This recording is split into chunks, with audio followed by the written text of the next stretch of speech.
আমি গৈ আছোঁ নাজিবলৈ বিয়ালৈ আৰু আমাৰ হেড ছাৰ আগত বহিছে আৰু গাড়ী চলাই আছে হৰিবুল্লা। আমাৰ আন দুখন গাড়ীত গৈ আছে আশৰাফুলহঁতৰ সৈতে আৰু 10জন ছাৰ। মুঠতে আমাৰ স্কুলৰ 13জন ষ্টাফ সহ আমি নাজিবলৈ বিয়া খাবলৈ পুৰণি গুদামলৈ গৈ আছোঁ। এয়া নগাঁৱৰ ভিৰ। সন্ধিয়া হোৱাৰ লগে লগে শৈবৰ গাঁৱৰ হনুমান মন্দিৰৰ কাষতে ভিৰ আমি ৰৈ গ'লোঁ। কিছু সময়ৰ পিছত আকৌ পুনৰ আমি বিয়ালৈ বুলি আগবাঢ়িলোঁ।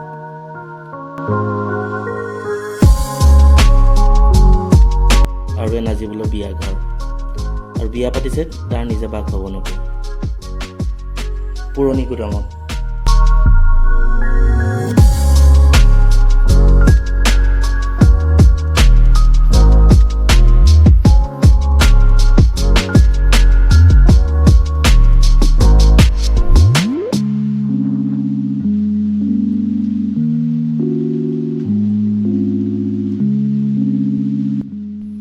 কিছু সময় তাত থাকি আমি পুনৰ ঘৰলৈ বুলি উভতিলোঁ আৰু উভতিতে আমি নগাঁৱৰে মাজতে আমি চাহ খাবৰ কাৰণে ৰৈ দিলোঁ পুনৰ।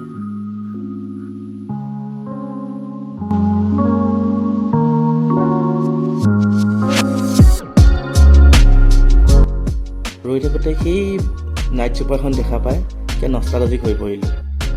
জীৱনৰ প্ৰথম কৰ্মস্থলী জাগোনলৈ এই নাইট ছুপাৰতে প্ৰায় অহা যোৱা কৰিছিলোঁ, সেইবাবে চাগে। আজিৰ এই মিনি ব্লগটো ইমানতে সমাপ্ত কৰিলোঁ।